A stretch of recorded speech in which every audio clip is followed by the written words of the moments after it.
Welcome to the World According to on IMTS Plus. Today we're joined by Joel Martin, Director of Product Sales at Hexagon Manufacturing Intelligence. We're here in Novi, Michigan at Hexagon. Joel, thank you for joining us and sharing your perspective with our IMTS audience. How'd you get into manufacturing, and you've been here for a while, so how's that career track been for you?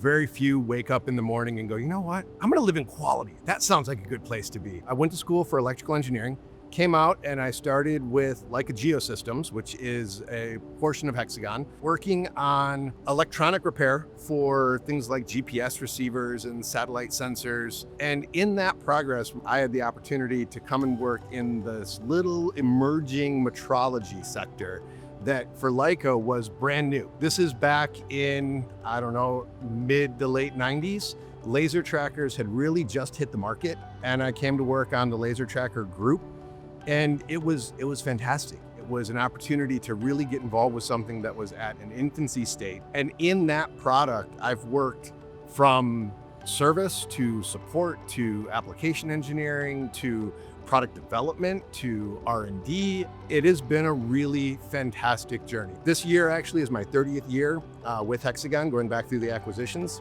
It's never the same job twice, which I think is really the cool part about manufacturing. I started in engineering and am now driving the sales channel for North America for all of our portable metrology devices, and it's been a fantastic journey. It was the attach of the technology and the customer problem. Dealing with customers who are trying to solve problems that, quite frankly, are unsolvable. No one's ever done them before. There's no way to do this, and they're leaning on us as an OEM to help them develop technologies and solutions to solve next generation problems. And it was at that point that I'm like, yeah, I'm hooked. I'm in. This is awesome. What are you most proud of about the culture here at Hexagon? I think the underlying theme inside of everything that we do inside of Hexagon is innovation. Everybody drives for that. It's not just what do we make and who uses it, but it's what are the next generation problems and how do we solve those? An entire culture derived around innovation. So we just finished up Memorial Day holiday, and perhaps you were at a barbecue or something of that nature, bumping into neighbors, friends. How do you explain what you do? My sister was standing next to me and you said, what's your brother do for a living? She wouldn't be able to say it, right? There's a lot of elevator buzzwords that come into trying to explain what we do for a living, but without sitting here and having a conversation and really talking about it, it's difficult to portray sometimes. We're going to shift to technology. Hexagon supports manufacturing across the entire ecosystem or workflow, from design to simulation to production, inspection. How important is that connected ecosystem to manufacturing like today in the modern era? Yep. You look at where the manufacturing industry is today and where it's growing to. You look at some of the investments that are coming into manufacturing today, and you look at some of the workforce shortages that are attached to it. So this idea of connecting those dots, which was always kind of a dream or a wish, is today becoming an absolute requirement. How do we attract next generation workforce? How do we make manufacturing look attractive and interesting? And how do we use that data then to drive where we're going with manufacturing in the future? You give me some real world examples of where you're pulling data from, say in a manufacturing floor. How are they leveraging that data? I guess the first question is, why do you want the data? Just collecting data to collect data and put it in a database does nobody any good. And I think that's one of the driving forces that we're starting to see now. Our people are coming to us, not asking, how do I collect more data, but asking, what do I do with it? I think the thing that I love the most about how this next generation is coming into manufacturing is they don't tolerate some of the limitations that we've always dealt with. If we're doing task A and data is coming into task B, why do we need to be involved? Have that drive the process. And I think it's that mentality and that shift that's coming from the younger generation coming in that's then driving the tools that make all of these things connect and just get better.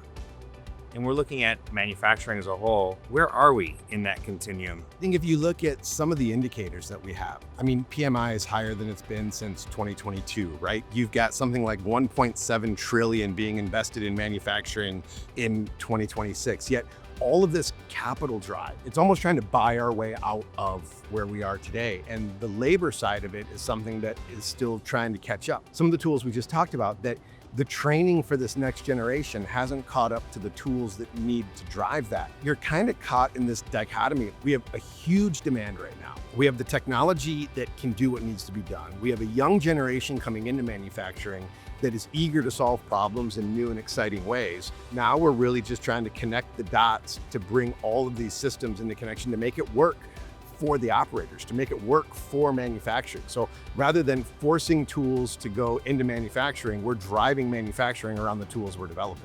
I hate to keep coming back to it, but it's the workforce. The cell phone in your hand that you don't have to do 16 different steps to get an answer from it just works. That's the expectation, and it's not an incorrect expectation. That should be what we as OEMs and manufacturers do to bring technologies into the industry.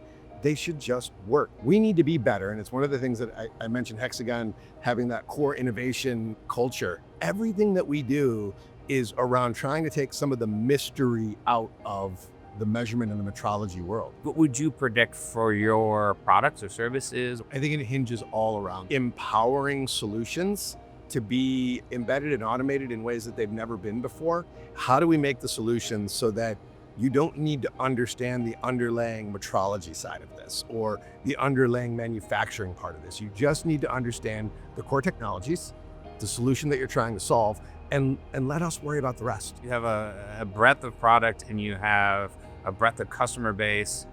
How do you manage a sales team across so many different technologies, across so many different end market applications?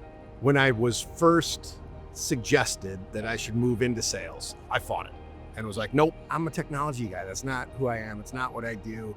That was, oh my goodness, 23 years ago.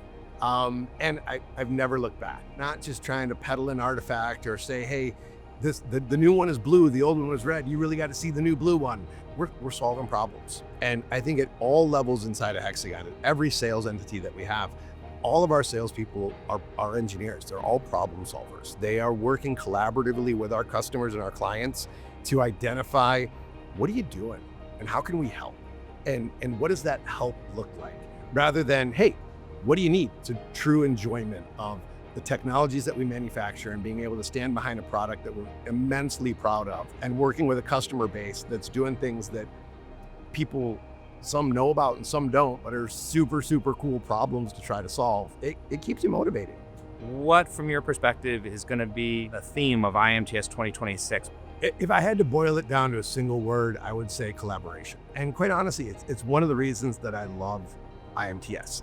It's not a widget sales show. People are coming to IMTS with real problems, and they're looking at not just even today or not, hey, I have to solve this by the end of the year, how can you help? But looking at next generation problems and things that are on the 2 and 3 year out horizon. That's how we approach the show as an OEM as well, right? It's an opportunity as well for us to test some ideas. So I'll give you an example. 2 years ago, the last IMTS, we brought the ATS 800, which wasn't even finished at that point. It was essentially a prototype piece of equipment, but it was so groundbreaking on what it did and how it worked and how it solved some of the problems that we wanted to get it in front of some key customers, and IMTS was the perfect bench to do that. It gave us an opportunity to really show them where our thought process was, why we designed this, what problems we're looking at solving, but understanding that some of the problems we're trying to solve, they have to change their manufacturing processes to even adopt the measurement technology to then get to where we want to be. We're 2 years later, and we're starting to see customers adopt that technology and implement it in ways that took them several years of changing not just how they do and what they manufacture, but the entire process from sub-supplier all the way through to be able to take advantage of a measurement technology that never existed before to change then the total throughput or cycle time of what the final product is, which is, again, super cool to see it from very beginning out to fruition of where they are today. So, to sum it all up, the world according to Joel Martin is? The world according to Joel Martin is a passion to drive innovation through collaboration. And that concludes this episode of The World According to. Our sincere thanks to Joel Martin and the team here at Hexagon. Join us next time for another conversation shaping the future of manufacturing right here on IMTS Plus.